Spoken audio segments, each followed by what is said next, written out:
Hello everyone, welcome to excellence agri academy. आज आपण घेतोय कॉटन कॉर्पोरेशन ऑफ इंडियासाठी एंटोमॉलॉजीशी रिलेटेड प्रिव्हियस इयरचे क्वेश्चन्स.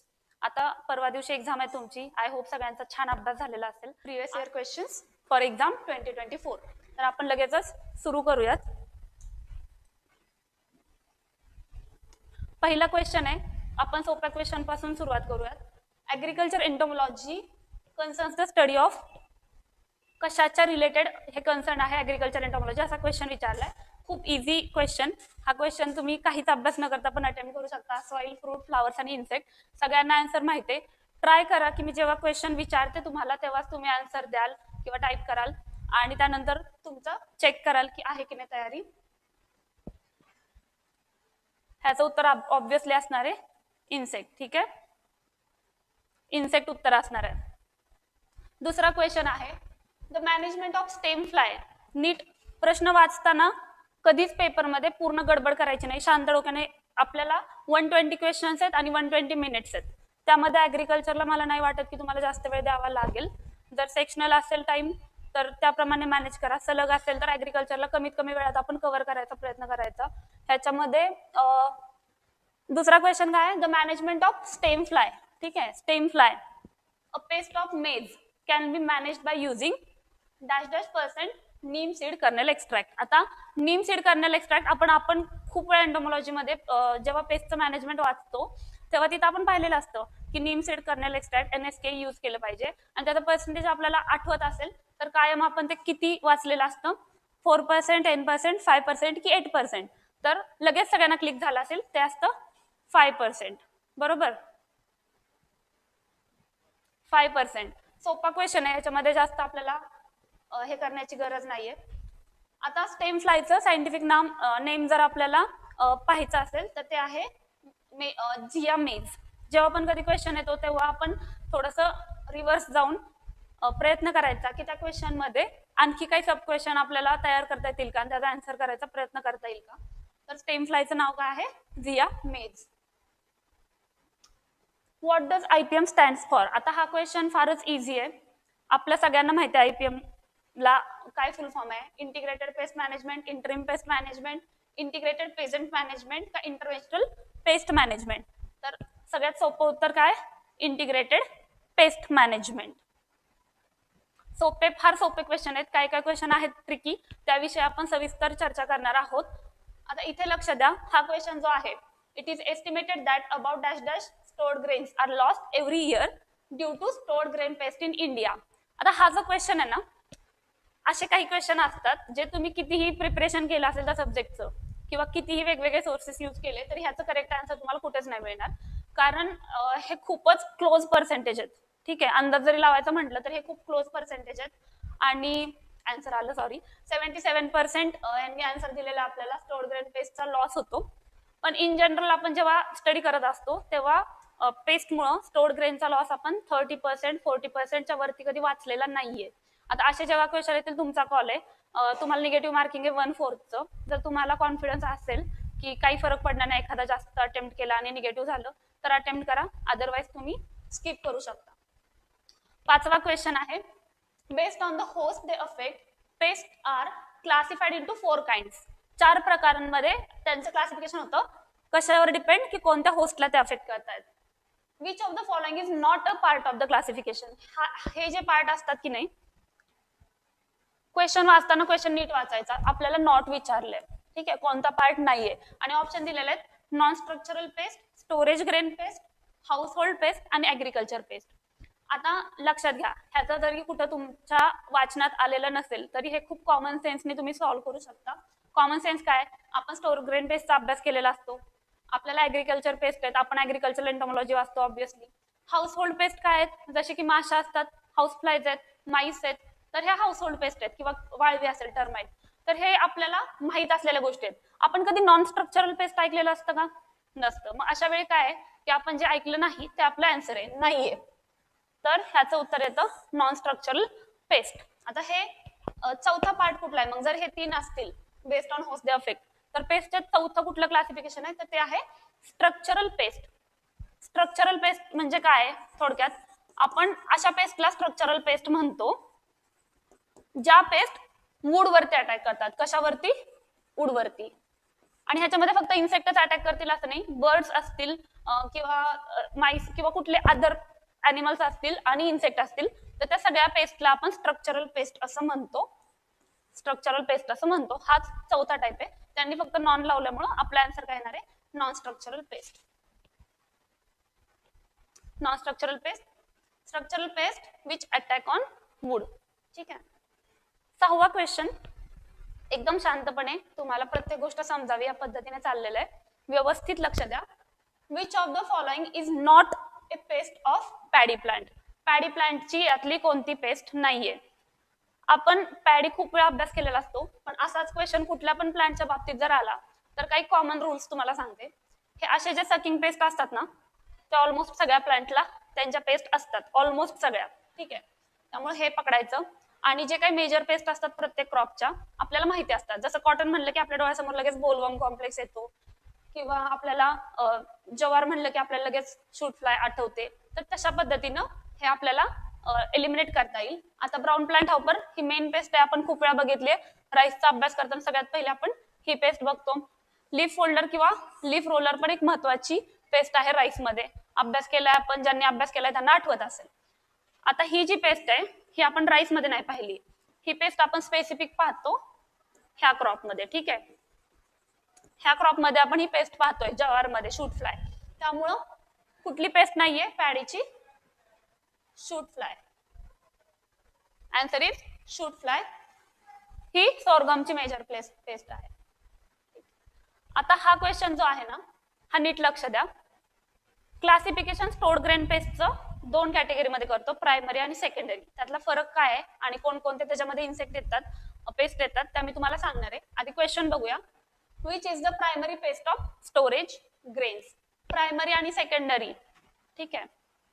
हे थोडासा पाठांतराचा पण पार्ट येतो किंवा तुमच्या लक्षात ठेवण्याचा थोडा पार्ट येतो, की एकदा थोडं 2-4 वेळा नजरे खालून गेलं तर तुमच्या लक्षात राहील. आपण आता इथे एकदा बघणार आहे आणि तुम्ही एकदा 1-2 वेळा रिवाइज करा. ठीक आहे. Only Rhyzopertha dominica, both Pseudophilus oryzae and Rhizopertha dominica, Pseudophilus oryzae and Rhizopertha species. ठीक आहे. आता ह्याच्यामध्ये हा लेसर ग्रेन बोरर आहे तुमचा, आणि हा तुमचा पॅडीचा आहे जो तांदळावरती अटॅक करतो तो. आता ह्याच्यामध्ये लक्ष द्या, हे दोन्ही पण जे आहेत ते प्रायमरी पेस्ट आहेत स्टोरेज ग्रेनच्या. कशा आहेत ते मी तुम्हाला पुढच्या स्लाइड मध्ये सांगते. आन्सर इज दिस. पहिल्यांदा प्रायमरी म्हणजे काय आणि सेकंडरी म्हणजे काय हे एक्सप्लेन करते. प्रायमरी म्हणजे काय असतं की जी पेस्ट होल ग्रेन्स वरती, होल ग्रेन्स अटॅक करते. पूर्ण जे तुमचे कर्नल्स आहेत, पूर्ण जे ग्रेन आहेत, म्हणजे जे तांदूळ असेल, गहू, ज्वारी, बाजरी, जे काही ग्रेन्स आहेत तुमचे, जे धान्य आहे किंवा पल्सेस असतील, तर त्या होल ग्रेन्स वरती अटॅक करू शकतात. त्यांचे तेवढे मॅन्डिबल स्ट्रॉंग आहेत किंवा त्यांच्याकडे पॉवर आहे की ते आतमध्ये जाऊ शकतात आणि ते खाऊ शकतात. तर ह्या ज्या सगळ्या पेस्ट आहेत तिथं दिसणाऱ्या, आपण 1 बाय 1 बघूयात. ह्या सगळ्या प्रायमरी स्टोरेज पेस्ट आहेत. ह्याच्यामध्ये राईस विविल येतं, सिटोफिलस ओरायझी जो आपला पहिला ऑप्शन होता, सिटोफिलस झियामेज किंवा सिटोफिलस ग्रॅनारियस, ह्या सगळ्या स्पेसीज आहेत त्याच्या. खापरा बिटल येतो, ट्रोगोडर्मा ग्रॅनारियम. त्यानंतर लेसर ग्रेन बोरर किंवा हुडेड ग्रेन बोरर, त्यालाच आपण पॅडी बोरर बिटल पण म्हणतो, तर ते आहे रायझोपर्था डॉमिनिका. रायझोपर्था हे जे आपले 2 ऑप्शन होते, तुम्हाला जर सायंटिफिक नेमने ते नसतं समजलं, तिथं जर कॉमन नेम असते तर कदाचित तुम्हाला लवकर समजलं असतं. म्हणूनच स्टोर्ड ग्रेन पेस्ट हा एक खूप इम्पॉर्टंट एरिया आहे की तुम्हाला त्याचे प्रायमरीचे, सेकंडरीचे नावं आणि त्यांचे सायंटिफिक नेम जे आहेत ते माहिती पाहिजे, त्यांची काय ऍक्शन आहे ते तुम्हाला माहिती पाहिजे. ठीक आहे. हा इम्पॉर्टंट टॉपिक आहे, फक्त ह्याच एक्झामसाठी नाही तर ओव्हरऑल जेवढ्या ऍग्रीशी रिलेटेड एक्झाम्स आहेत तर तिथे तुम्हाला हे माहिती पाहिजे. ओके. त्यानंतर आहे अँग्युमोइस ग्रेन मॉथ किंवा नुसता ग्रेन मॉथ, सिटोट्रोगा सिरियलेला. त्यानंतर पल्स बिटल आहे कॅलोसब्रुचस चायनेन्सिस किंवा कॅलोसब्रुचस मॅक्युलेटस. त्यानंतर आहे टॅमरिन किंवा पीनट ब्रुचिड. हा इतका आपल्या अभ्यासात नाहीये, पण तुमच्या माहितीसाठी असा म्हणून मी सगळ्याच पेस्ट तुम्हाला दिलेल्या आहेत. कॅरिओडॉन सिरेट्स. त्यानंतर सिगारेट बिटल आहे लेसिडोर्मा सेरिकॉर्नी. ह्याच्यावरती पण एकदा क्वेश्चन आला होता AFO ला, लक्षात ठेवा. Drug store beetle Stegobium paniceum. Sweet potato weevil Cylas formicarius. Potato tuber moth Phthorimaea operculella. आता तुम्ही म्हणाल पोटॅटो ट्युबर मॉथ, तर आपण जनरल पेस्ट मध्ये पण स्टडी केलेला आहे पोटॅटोच्या मध्ये. तर ही दोन्ही पेस्ट आहे, ही फील्ड मध्ये पण अफेक्ट करते पोटॅटो ट्युबर मॉथ, ज्याला आपण पीटीएम म्हणतो इन जनरल. आणि ती स्टोरेज पेस्ट पण आहे. जेव्हा पोटॅटोच्या आपण सीड साठी पोटॅटो स्टोअर करतोय किंवा इन जनरल ते स्टोरेज मध्ये ठेवतोय, तेव्हा ही पेस्ट अटॅक करू शकते. ठीक आहे, थोरेमिया ओपरक्युलेला.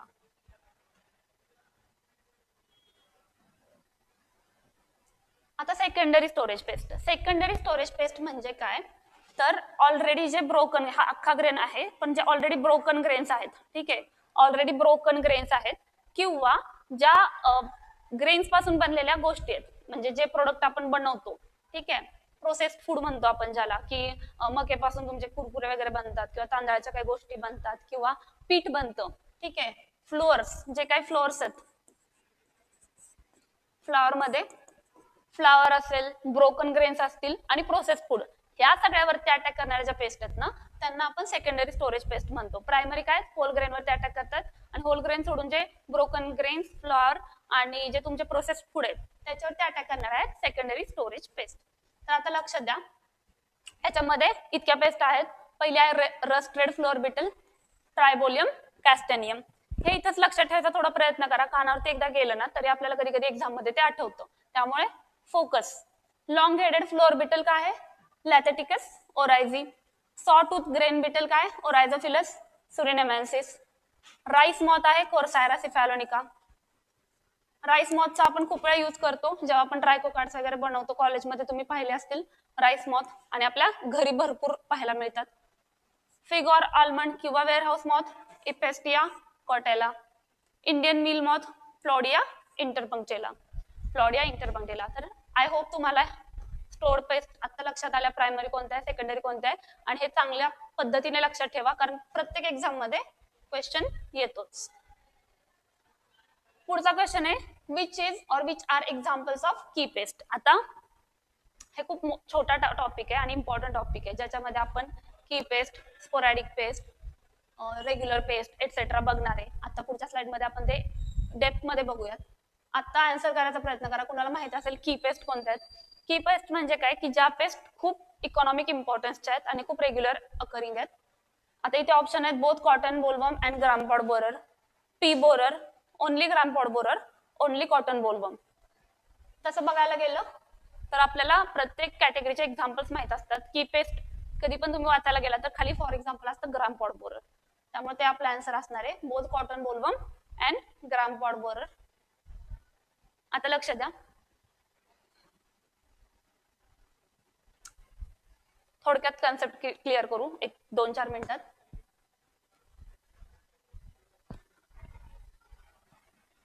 की पेस्ट, की पेस्ट म्हणजे अशा पेस्ट ज्या खूप सिव्हिअर आहेत, म्हणजे रेग्युलर अटॅक करतात आणि इतका जास्त अटॅक करतात की आपल्याला कंट्रोल मेजर घ्यावे लागतात.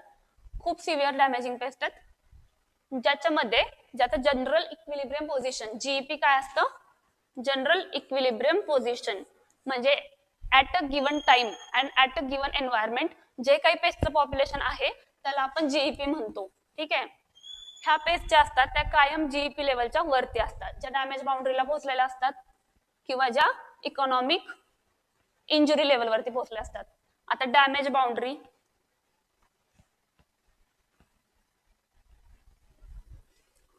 आता डॅमेज बाउंड्री, ईटीएल आणि ईआयएल. आय होप की तुमचं सगळ्यांचं बेसिक ऑलरेडी क्लिअर आहे, तरी पण एकदा रिमेंबर करण्यासाठी किंवा पुन्हा एक रिव्हिजन करण्यासाठी लक्षात ठेवा. डॅमेज बाउंड्री काय असतं, असं स्टेज जिथं आता पेस्ट पोटेन्शियल पेस्ट बनते, म्हणजे पोटेन्शियली डॅमेज आपल्याला देऊ शकते असं त्याचं पॉप्युलेशन असेल. ईटीएल असतं इकॉनॉमिक थ्रेशोल्ड लेवल, की पेस्ट इतक्या प्रमाणात वाढले की आता आपण कंट्रोल मेजर हाती घेण्याचा विचार करावा लागतो. जसं की आपण काल खूप वेळा बघितलं की 10% आहे थ्रिप्सचं वगैरे, किंवा सकिंग पेस्टला 5% अटॅक असेल, तर हे आपण ईटीएल बघतो ना. तर ईटीएल काय आहे की आपल्याला कंट्रोल मेजर घेण्यासाठीच एक इंडिकेशन आहे की इतकं पॉप्युलेशन पेस्टचं झालं की आपल्याला कंट्रोल मेजर घ्यायचंय. इकॉनॉमिक इंजुरी लेवल काय, इकॉनॉमिक इंजुरी लेवल म्हणजे आपलं आता नुकसान होणारच आहे आणि आता आपण ईटीएल पार केलेली आहे पेस्टनी आणि इतकी पसरलेली आहे की आता आपलं नुकसान 100% होणार. आपल्याला योग्य कंट्रोल मेजर्स घेणं, क्युरेटिव्ह मेजर्स घेणं आता गरजेचं आहे. तर ह्या तुमच्या कन्सेप्ट क्लिअर असतील आय होप. आता की पेस्ट कळली तुम्हाला. एक्झाम्पल लक्षात ठेवायचे काय, की पेस्टचे 3 मेजर एक्झाम्पल आहेत. कॉटन बोलवर्म आहे, डायमंड मॉथ आहे आणि ग्राम पॉड बोरर आहे. हे लक्षात ठेवायचं. त्यानंतर मेजर पेस्ट, की पेस्ट नंतर मेजर पेस्ट. ह्याच्यामध्ये जनरल इक्विलिब्रियम पोझिशन असते ना, ती EILच्या जवळपास असते, क्रॉस नसतं केलेलं. पण इकॉनॉमिकल डॅमेज जर आपण रेग्युलर इंटरव्हेन्शन केलं, म्हणजे क्युरेटिव्ह मेजर्स घेतल्या, आपण लक्ष दिलं पेस्टच्या पॉप्युलेशन वरती, तर आपण ते अवॉइड करू शकतो त्यांना पोटेन्शियल पेस्ट होण्यापासून. तर त्याला आपण मेजर पेस्ट म्हणतो, त्या असतात फील्डमध्ये काय. एक्झाम्पल काय, sucking pest of cotton and rice. मी थोडं ऍडिशन करून सांगते. Sucking pest are always major pest, म्हणजे सकिंग पेस्टचं पॉप्युलेशन वाढायला वेळ लागत नाही. त्यांना थोडं फेवरेबल कंडिशन मिळालं की त्या लगेचच पटपट वाढतात, कारण पार्थेनोजेनेटिक त्यांचं हे आहे रिप्रोडक्शन, किंवा त्यांना तशा फेवरेबल कंडिशन मिळाले की ते छोटे असल्यामुळं त्यांची ग्रोथ फास्ट आहे. सो सकिंग पेस्ट ज्या असतील त्या आपल्या मेजर पेस्ट असणार आहेत. त्यानंतर minor pest, pest of which general equilibrium position lies below economic injury level and damaging boundary are considered as minor pest. म्हणजे ह्या पेस्ट असतात तुमच्या फील्डमध्ये, तुम्हाला त्या असतील, शोधलं तर एखादी सापडणार प्लांटवरती, पण त्याने आपल्याला स्पेशल असं काही इकॉनॉमिक लॉस होणार नाहीये, किंवा त्याचं कंट्रोल मेजर नाही घेतलं तरी चालणार आहे, अशा ह्या पेस्ट असतील त्यांना आपण मायनर पेस्ट म्हणतोय. Fine. D, regular paste. Regular paste काय, येत राहतात, पुन्हा पुन्हा येत राहतात, एका एका प्लांटवर त्यांचे खूप सारे जनरेशन पण होतात. affect specific seasonal crop like cereals, pulses, fruits and passes through many generation during the crop period. आता ह्याचं एक बेस्ट एक्झाम्पल आहे राईस स्टेम बोरर. हे लक्षात ठेवायचं, रेग्युलर पेस्टचं एक्झाम्पल आहे. का, राईस स्टेम बोरर काय आहे, आपला मोनोफॅगस पेस्ट आहे राईसची, बरोबर. राईस मध्येच ते वाढतं, आणि राईसचं जोपर्यंत क्रॉप स्टँडिंग आहे 3 महिने 4 महिने जे काय असेल ते, तेवढ्या त्याच्या खूप सारे जनरेशन रिपीट तिथेच होतात त्या क्रॉपमध्ये. तर अशा ज्या पेस्ट आहेत त्यांना आपण रेग्युलर पेस्ट म्हणतोय. त्यानंतर स्पोरॅडिक पेस्ट. ठीक आहे, स्पोरॅडिक पेस्ट काय असतं, युजली निग्लिजिबल पॉप्युलेशन, म्हणजे इन जनरल बघायला गेलं तर त्याचं पॉप्युलेशन इतकं जास्त नाहीये की आपण त्याकडे लक्ष द्यावं. अकरन्स पण इरेग्युलर आहे, ते रेग्युलर तुम्हाला फील्डमध्ये दिसणार पण नाही. पण जर अचानक अशी फेवरेबल कंडिशन तयार झाली, किंवा काही फॅक्टर असे झाले की कुठून तरी पेस्ट आली, आपलं क्वारंटाईन चुकलंय, किंवा ह्युमन ॲनिमल थ्रू ती पास झाली फील्डमध्ये, आणि कंडिशन फेवरेबल असतील त्यावेळी, तर एपिडेमिक होते ती काही काही वर्षी. एपिडेमिक इन सर्टेन इयर, काही काही वेळा, काही वर्षी त्याचा खूप मोठा अटॅक होतो. आता वाईड स्प्रेड आणि सिव्हिअर आउटब्रेक होणार आहे त्या वर्षी, जसं की व्हाईट ग्रब, हे सगळ्यात बेस्ट एक्झाम्पल आहे स्पोरॅडिक पेस्टचं. महाराष्ट्रामध्ये काही एरिया आहे, पश्चिम महाराष्ट्रात खूप जास्त प्रमाणात ऊस लावला जातो, तुम्हाला माहिती आहे. आणि तिथं आता काय झालंय, व्हाईट ग्रब रेग्युलर यायला लागलंय, स्पोरॅडिक नाही राहिलं. पण काही वर्षांपूर्वी अशी कंडिशन होती की झाला आउटब्रेक व्हाईट ग्रबचा, की इतका व्हायचा की पूर्ण फील्डच्या फील्ड तुमचे ते अफेक्ट व्हायचे, खूप जास्त इल्ड लॉसेस व्हायचे. तर white grub is a best example of तुमची स्पोरॅडिक पेस्ट. त्यानंतर दुसरा आहे हेरी कॅटरपिलर, कटवर्म आहे, आणि ग्रास हॉपर आहेत. ग्रास हॉपर्स, कटवर्म, त्यानंतर हेरी कॅटरपिलर. इवन तर तुम्हाला हे पण माहित असेल, लोकस्ट अटॅक जो होतो तो अचानक कधीतरी होतो, ती पण आपण स्पोरॅडिक पेस्ट म्हणू शकतो. ठीक आहे, तर आय होप तुमच्या हे सगळे लक्षात आले. पाचवी पण कॅटेगरी कुठल्या कुठल्या आहेत, की पेस्ट कुठली, रेग्युलर कुठली, स्पोरॅडिक कुठली, हे सगळं लक्षात ठेवायचं आणि एक्झाम्पल लक्षात ठेवायचे. आता what is zoological name of अनार बटरफ्लाय. सगळ्यांना याचा आन्सर लगेचच माहित असणार आहे, मला माहिती आहे, तुम्ही सगळ्यांनी छान अभ्यास केलाय, तरी पण एकदा आपण बघणार आहे की हे कुठले कुठले ऑप्शन्स आहेत. पॅपिलिओड, डिमोलियस, कार्पोमिया वेसुबियाना, हेलिकॉर्पा आर्मिजेरा आणि विराकला आयसोक्रेट्स. आन्सर द्यायचा प्रयत्न करा. आन्सर आहे विराक्युला आयसोक्रेट्स.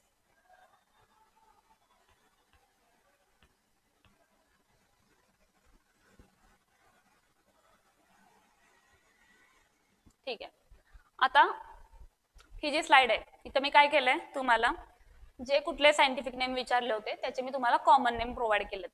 तुम्ही कधी पण अभ्यास करताना जेव्हा असे ऑप्शन्स येतील किंवा असे क्वेश्चन येतील ना, एक तर तुम्हाला कॉमन नेम विचारतील, तर त्याचे सायंटिफिक नेम तुम्ही लगेच चेक करायचे आणि लक्षात ठेवायचा प्रयत्न करायचा. इथे सायंटिफिक नेम होते, तर आता आपण कॉमन नेम बघतोय आणि ते लक्षात ठेवायचा प्रयत्न करतोय. पहिला आहे पॅपिलिओ डिमोलियस, अशाच रंगाचा असतो, थोडासा वेगळा आपला लेमन बटरफ्लाय. सगळ्यांना आठवत असेल लेमन बटरफ्लायचा कलर, हो की नाही?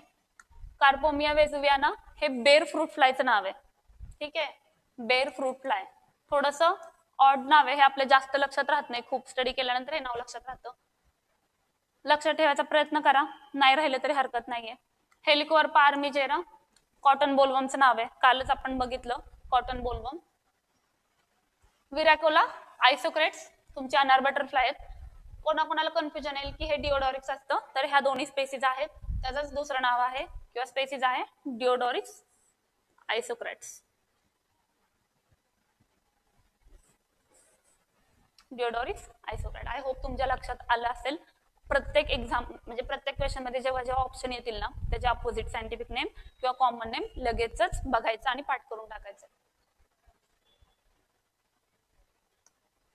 ओके, आता सिल्कवर्म सगळ्यांना माहिती आहे काय आहे सिल्कवर्म, ज्याच्यापासून आपण सिल्क प्रोड्यूस करतोय. त्याचं झुलॉजिकल नेम विचारलंय. आता तुम्हाला इथं कन्फ्युज होऊ नका, आपण usually botanical name scientific name म्हणतो त्यालाच. आता हे इन्सेक्ट आहेत म्हणून आपण झुलॉजिकल नेम म्हणतोय, प्लांट असते तर बॉटनिकल नेम म्हटलं असतं. तर लक्षात ठेवायचं, इथं कन्फ्युज व्हायचं नाहीये. झुलॉजिकल नेम म्हणजे सायंटिफिक नेम विचारलंय. हेलिकोअर्पा आर्मिजेरा आहे का, आताच पाहिलं हे काय कॉटन बोलवम आहे. लिपॅफिस एरिसिमिया आहे का, हे तर अजिबात नाहीये. हे एका ऍफिडचं नाव आहे पर्टिक्युलर, मला वाटतंय कास्टर किंवा कुठल्या तरी ऍफिडचं हे नाव आहे. विरोकोला आयसोक्रेट्स आत्ताच बघितलं आपण, आत्ताच बघितलं की हे काय आहे अनार बटरफ्लाय. मग ऑप्शन राहिला बॉम्बिक्स मोरी. बॉम्बिक्स मोरी हे युजली सगळ्यांना माहिती आहे की सिल्कवर्मचं नाव आहे. इतके इझी क्वेश्चन आहेत एक्झाम मध्ये, तुम्ही 100% सगळं अटेम्प्ट करू शकणारे आणि छान स्कोर करणारे, कारण क्वेश्चन फार इझी आहेत. ठीक आहे, बॉम्बिक्स मोरी. हे लिपॅफिस एरिसिमी जे आहे ना, हे मस्टर्ड ऍफिडचं नाव आहे. सॉरी मी कास्टर बोलले, मस्टर्ड ऍफिडचं नाव आहे. आता हा चार्ट बघा, हा चार्ट तुमच्यासाठी टाकलाय मी खास का, तर तुम्हाला सगळ्या स्पेसीजची नाव माहिती आहे. उद्या जर बॉम्बिक्स मोरीच्या ऐवजी ऍथेरिया मिलेटा आलं किंवा प्रोली आलं किंवा फिलोसॅमिया रिसिनी आलं, तर हे सगळे नावं तुमच्या सिल्कवर्मचेच नाव आहेत. फक्त कशावर डिपेंड आहेत ते, तर जे त्याचे होस्ट प्लांट आहेत, जसं की बॉम्बिक्स मोरीचा होस्ट प्लांट असतो मलबेरी. तुम्हाला माहिती आहे सिल्कवर्मच्या मॉथला कुठला तरी एक पर्टिक्युलर होस्ट प्लांट लागतो. जेव्हा आपण सिल्क फार्मिंग करत असतो ना, तेव्हा आपण पहिले काय करतो, मलबेरीचं प्लांटेशन करतो आणि तिथं आपण हे बॉम्बिक्स मोरीचे लार्वा सोडत असतो किंवा एग सोडत असतो. तर हे सगळे नावं तुमच्या ऍटलिस्ट डोळ्याखालून गेलेले असावेत. लक्षात घ्या, मलबेरीच्या झाडावरती तुमचं बॉम्बिक्स मोरी राहतं आणि ते मलबेरीच्या प्लांटवरती फिडिंग करतंय. ट्रॉपिकल टसर ही जी व्हरायटी आहे तुमच्या सिल्कवर्मची, ती आहे ऍथेरिया मिलेटा. हे असन आणि अर्जुन ह्या दोन झाडांवरती फिडिंग करतं, असन आणि अर्जुन. अर्जुन तुम्ही हॉर्टिकल्चर मध्ये प्लांटेशन क्रॉप मध्ये शिकला असाल हे क्रॉप. ओक टसर आहे ऍथेरिया प्रोयली. ठीक आहे, ऍथेरिया प्रोयली ओक प्लांट वरती त्याचं फिडिंग चालतं. त्यानंतर इरी सिल्क, मुगा सिल्क, हे सगळे नाव आपण ऐकलेले असतात, फक्त त्याचे सायंटिफिक नेम थोडे लक्षात ठेवायचा प्रयत्न करा. हे आहे फायलोसेमिया रिसिनी, रिसिनी कॅस्टर. ठीक आहे, होस्ट प्लांट काय कॅस्टर. कॅस्टर वरती फीड करणारे जे सिल्कवर्म आहेत त्याला आपण एरी सिल्क म्हणतोय. मुगा सिल्क कशावरती फिडिंग करते, ऍथेरिया असामेन्सिस. ठीक आहे, ऍथेरिया असामेन्सिस, सोम आणि सोलू. ठीक आहे, सोम सोलू ह्या प्लांट वरती हे फिडिंग करत आहेत. आय होप तुमच्या सगळं लक्षात येतंय. लक्षात ठेवायचा प्रयत्न करा, पण खूप शेवटी येऊन एखादा क्वेश्चन नाही जमत आहे ना जर तुम्हाला, तर पॅनिक व्हायची गरज नाहीये. एक्झाम मध्ये बरोबर सगळं आपण खूप आधी जरी अभ्यास केलेला असेल ना, तरी त्या प्रेशर मध्ये आपल्याला आठवतं. तेवढं फक्त तुमचं जे माइंड आहे ते थोडंसं कंपोज ठेवायचं, घाबरायचं नाही. एकदम इझी क्वेश्चन येत आहेत. Which is the example of insect juvenile hormone. आता हे इन्सेक्ट जुवेनाइल हार्मोन्स आहेत ना, एकतर हे नॅचरल आहेत, पण आपण ह्या हार्मोन सारखं एक मिमिक तयार केलेलं आहे. मिमिक म्हणजे काय करतोय आपण, जे नॅचरल जुवेनाइल हार्मोन्स असतात जे आपल्या मोल्टिंग प्रोसेसमध्ये हेल्प करतात ना इन्सेक्टला, तर आपण त्याची मिमिक्री करून एक इन्सेक्ट बनवतो रेग्युलेटर, आणि ते आपण यूज करतो कशासाठी, तर लार्वा किल करण्यासाठी. म्हणजे काय होईल, हे हार्मोन जेव्हा आपण यूज करतो ना योग्य प्रमाणात, तर ते मोल्टिंग प्रोसेस होऊन देत नाही आणि ते इन्सेक्ट तिथंच मरून जाते. तर ऑप्शन आहेत मेथोप्रिन, ब्युप्रोफेझिन, अँटीड्रोमिक आणि प्रोफेझिन. आता सोपं आहे, जरी तुम्हाला पटकन बघितल्या माहितीच नाहीये काय आहे हे इन्सेक्ट ज्युएनल हार्मोन वगैरे, तरी हा क्वेश्चन तुम्ही इझिली टॅकल करू शकता. दोन ऑप्शन लगेच एलिमिनेट होतात, ब्युप्रोफेझिन आणि प्रोफेझिन. हे तुमचे इन्सेक्टिसाइड आहेत. ठीक आहे. कोलिन जे गेट बंद करणारे न्यूरोलॉजिकलच आहेत, न्यूरोलॉजिकल इम्पॅक्ट असणारे, पण हे तुम्हाला माहिती आहे कुठे ना कुठेतरी तुम्ही इन्सेक्टिसाइडच्या क्लासिफिकेशन मध्ये हे वाचलेलं असतं. ब्युप्रोफेझिन आणि प्रोफेझिन दे आर इन्सेक्टिसाइड. हे जे अँटीड्रॉमिक आहे ना, अँटीड्रॉमिक हे काहीच नाहीये, म्हणजे हे प्रोडक्टच नाहीये. ह्याचा अर्थ असतो की जे आपले नर्वस इम्पल्स आहेत ना, तर त्याच्यामध्ये एक फिनॉमिनॉन आहे, तर ते फिनॉमिनॉनचं नाव आहे हे अँटीड्रॉमिक. फाईन. आता राहिला प्रश्न मेथोप्रिनचा. आणि अँटीड्रॉमिक बघितल्यानंतर पण आपल्याला असं फील नाही येत आहे ना की हे काहीतरी केमिकल असू शकतं, म्हणून हे 3 एलिमिनेट करून आपल्याला आन्सर निघतं मेथोप्रिन. मेथोप्रिन मिथोप्रिन काय हे लक्षात घ्या. हे ब्रॉड स्पेक्ट्रम सिंथेटिक म्हणजे आपण तयार केलेलं जुवेनाइल हार्मोन आहे, मिमिक आहे, which acts as an insect growth regulator. ठीक आहे. IGR आहे, इन्सेक्टिसाइड म्हणून आपण यूज करतो. It prevents larval insect stages from undergoing metamorphosis to viable adults and thus act as larvicide. आता इथून पुढे लक्षात ठेवायचं, methoprene is a IGR and larvicide. Fine. आता ब्युप्रोफेझिन काय ते पण बघा. हे एक इन्सेक्टिसाइड आहे, use for control of insect paste such as mealybugs, leaf hopper, white fly on vegetable crops and is a growth regulator. हे पण एक ग्रोथ रेग्युलेटर आहे, फक्त हे मिमिक नाहीये कशाचं, जुवेनाइल हार्मोनचं. Acting as an inhibitor of chitin synthesis. त्यानंतर antidromic is a nervous system related term, त्याच्याकडे लक्ष द्यायची गरज नाही. प्रोफेझिन जे आहे ते एक इन्सेक्टिसाइड पण आहे आणि अकॅरिसाइड पण आहे. अकॅरिसाइड म्हणजे काय, अकॅरिसाइड म्हणजे माइट वरती यूज होतो. ठीक आहे. प्रोफेझिन हे कॉन्टॅक्ट आणि स्टमक ऍक्शन दोन्ही करतं. White fly, leaf hopper, ऍफिड, scale आणि माइट ह्या सगळ्यांवरती ह्याचा यूज होतो. ब्युप्रोफेझिन पण ह्या सगळ्या पेस्टसाठी खूप चांगला आहे, लीफ हॉपर वगैरे साठी. तर क्लिअर झालं तुम्हा सगळ्यांना. आणि आपला हा क्वेश्चन आहे, the in honeybee caste worker bees are. आता ज्या सगळ्या कॉम्पिटेटिव्ह एक्झाम आहेत, बँकिंगची पण घ्या, CCI ची घ्या, आणखीन कुठल्या एक्झाम घ्या, त्याच्यामध्ये ना हे बेनिफिशियल इन्सेक्ट वरती क्वेश्चन मेजॉरिटी टाइम 1-2 क्वेश्चन तरी आहेत. जसं आता आपण सिल्कवर्मवरती पण बघितला, इथं आता हनीबी वरती आलेला आहे सिल्कवर्मचा क्वेश्चन, नंतर हनीबीचा क्वेश्चन लॅक इन्सेक्ट वरती पण येऊ शकतो. तर हा एरिया ना इग्नोर नाही करायचा, थोडं तरी त्याचं बेसिक माहिती तुम्हाला असली पाहिजे. खूप डीप मध्ये नाही केलं तरी चालेल, पण हनीबीचं कॉलनी काय असते, त्याच्यामध्ये कुठले कुठले कोण वर्कर आहे, कोण क्वीन आहे, कोण ड्रोन आहे, हे तुम्हाला थोडक्यात माहिती हवी. इन जनरल पण माहिती हवी एक्झामसाठी, थोडंसं लक्ष द्या.